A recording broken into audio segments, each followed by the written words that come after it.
Hello everyone and welcome back to a brand new episode on the Vanilla Time server. So basically in this episode we will be taking a look around the base and talking about future plans and what the series is going to be about basically.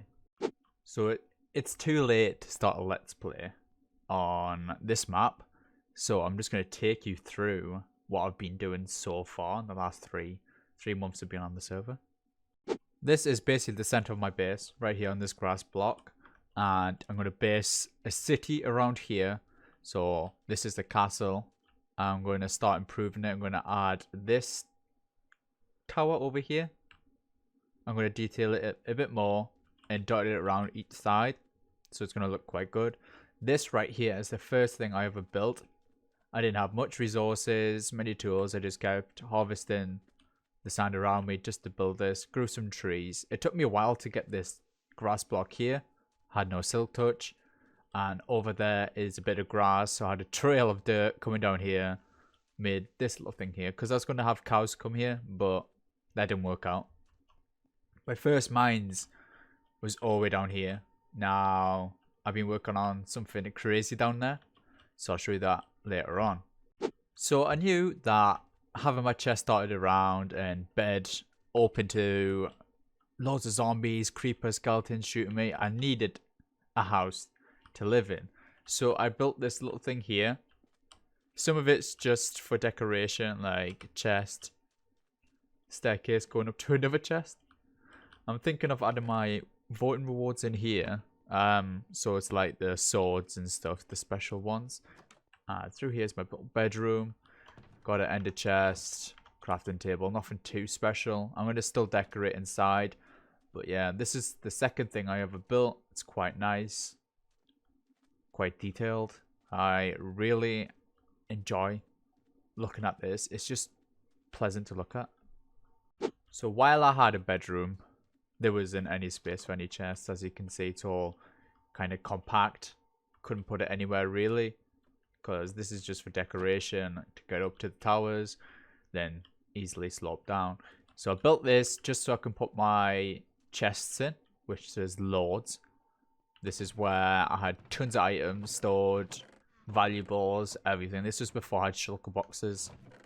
And this is all my enchanting books, saddles, more saddles and water bottles. But yeah, I have chests everywhere. Up here is 4 furnaces, a smoker, anvil, and a shulker box, which has got the holiday things in.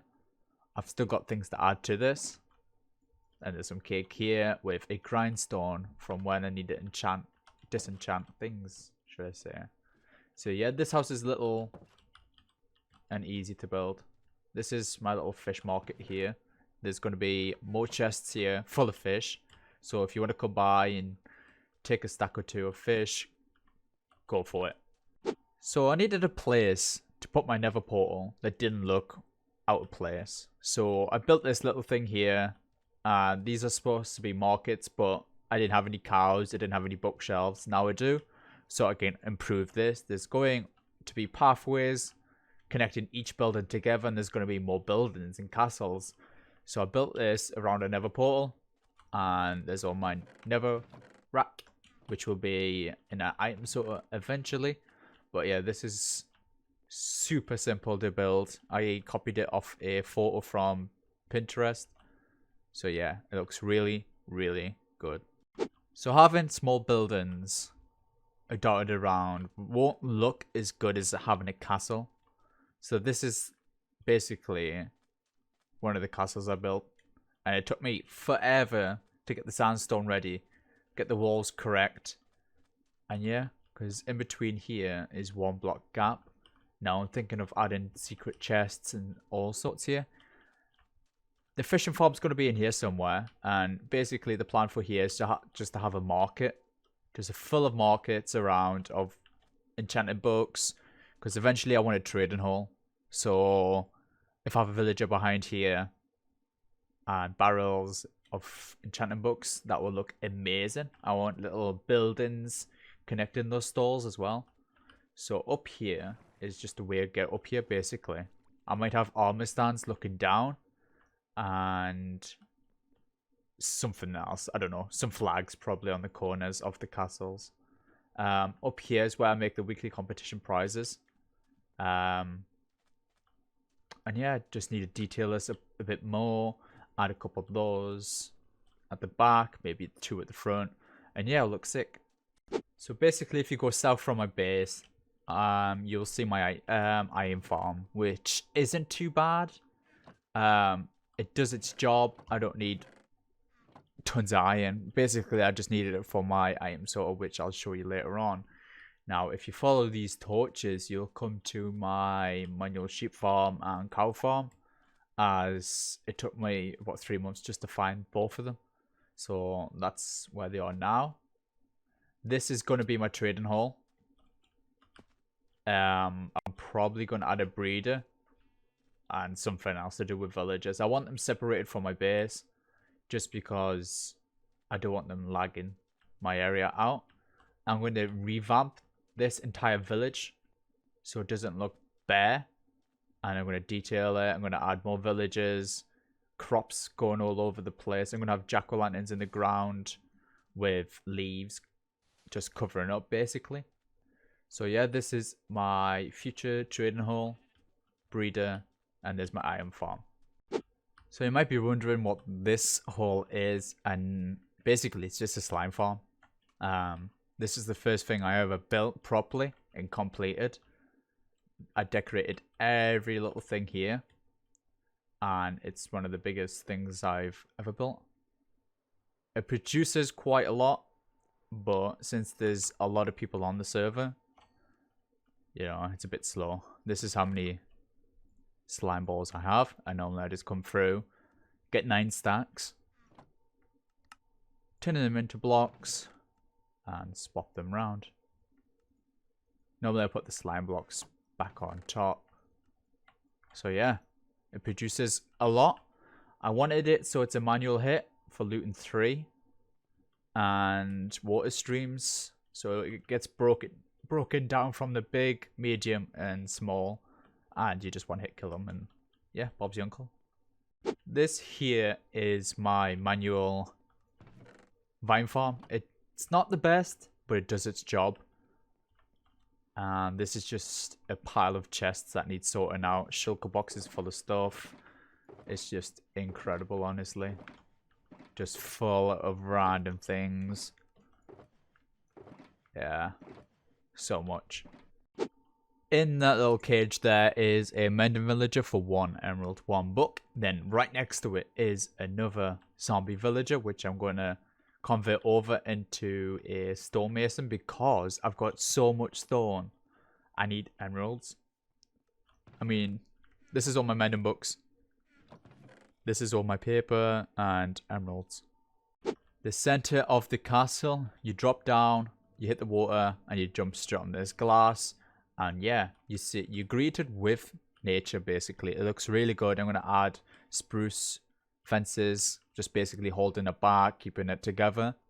So yeah, I'm going to have loads of this dotted around the base. Just basically right now, I need to plan out where things are going to go. Creeper farm, pumpkin farm, wheat farm, things like that. And this right here is my sugarcane farm, which it's full to the brim. Not quite, but it always gets full. If I wanted to turn it off, it would just stay there and all the items would despawn, but it doesn't produce that much an hour anyways.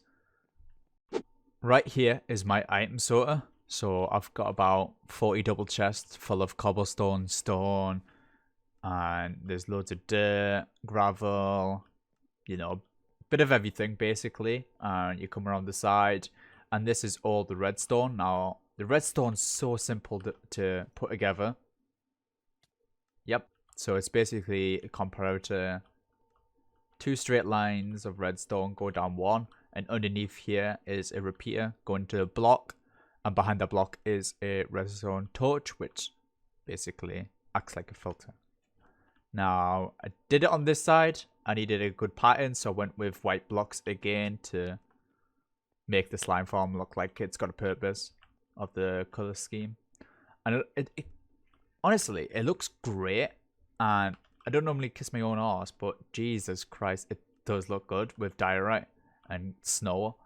Then I made this little pattern here, but I might add gravel just to break up the stone bricks even more.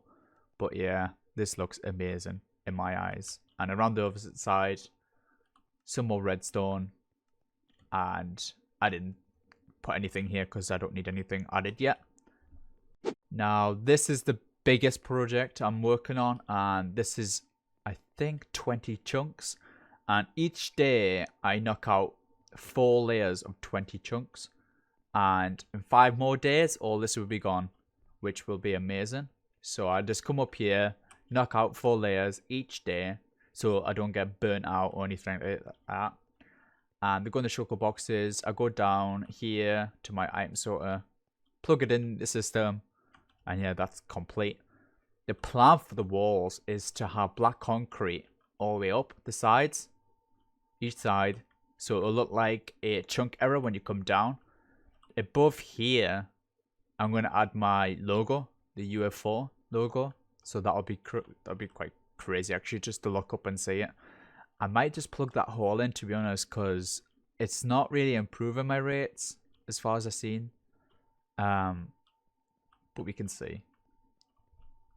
When I do eventually build all the farms, I will be adding ponds and stuff inside, and nature as well, just to put it all together. We are trying to keep this map as long as possible, so I want my base to be complete, and then I can focus on building pointless buildings that would just bring my town together. The stone bricks will need to get swapped out to cyan terracotta or something like that, something modern. I'm probably just going to swap this out with quartz once I get a quartz villager, just because this is the materials I had on hand, and I feel like it just wouldn't look good against black concrete if it's on 4 sides. This is what I've been working on for the last 3 months, but there's one more thing I want you to see. So this right here is my Guardian temple that I've been working on for quite a while, but haven't really put time in for it. All the squares are sort of good to be cleared. Obviously, I've got a little bit more, but I've got so many shulker boxes full of sand, and I've got around about 4 stacks of sponges, so it's not too bad. I can't wait to start making a farm out of this, start getting some sea lanterns, some of the sea related blocks, really. So this has took me probably at least a month to do, on and off really. So I'm going to try and get this complete as fast as possible. Probably get a time lapse of me clearing it out, you know, put it in another video. So right now I'm going to show you another thing I've been working on, one of the most important topics basically. So we are in the end right now, and like all maps, I try and build an Enderman farm, and this took me a week to come up with a design. So I want to go basically modern, but keep a oasis kind of feel, because our theme at spawn is oasis. So I wanted modern and oasis theme combined, and I came up with this concept. I realistically wanted these to be jagged walls, but it just needed to be double carpeted, and it wouldn't have worked if they had slabs on. It would have looked terrible, so I made it all the same level. We have so many personal chests here. Might need to add another layer on top. The redstone is getting altered all the time. Obviously, there was fire tick on, and yeah, lava broke it all. So we need to fix that, so it's not too bad. Might need to rip out some of this design here, make it flush. Yeah. It's honestly one of the best enderman farms I've ever seen or built. I don't want to jump in the void. So yeah, these spawn platforms are made out of quartz, polished diorite, and iron trapdoors. It's so clean of a design. You can't go wrong. And basically, they jump down here, but it's like the 2.5 high. So when they touch the floor, they didn't even take any fall damage. These are just to lock them, which no one should be touching unless you're altering the farm, and you just drop down. They're basically half a hit, maybe 1 hit. So yeah, the design on the floor looks real nice. It makes it bright, and you got space to walk around basically. This is the enchanting station, which looks amazing. We've got anvils up here. If we haven't, we can just stock it up later on. People's got tons of iron. Just donate it. We've got loads of lapis. If we've got none, donate some. That's a good sword, not gonna lie. So these videos will be short and there will be progress updates, and I might show off people's bases depending on if they want me to. If you want a base tour and published on YouTube, just let me know in the comments below. And yeah, we'll probably collab with a couple people on here like Ender Slayer, see what he wants to do. But yeah, we're trying to keep this map as long as possible. The never update, it will not be getting wiped. A couple of things planned but not set in stone, so basically just carry on what you're doing. And yeah, so this will be the very first episode on the season 4 of Vanilla Time. And if you enjoyed, give a like, subscribe for more, as this is going to be another series on my channel, but it's not going to be a let's play. It's going to be like sort of like a progress update series. Same with spawn, shops, and things like that. So stay tuned for more episodes, and I'll see you in the next one.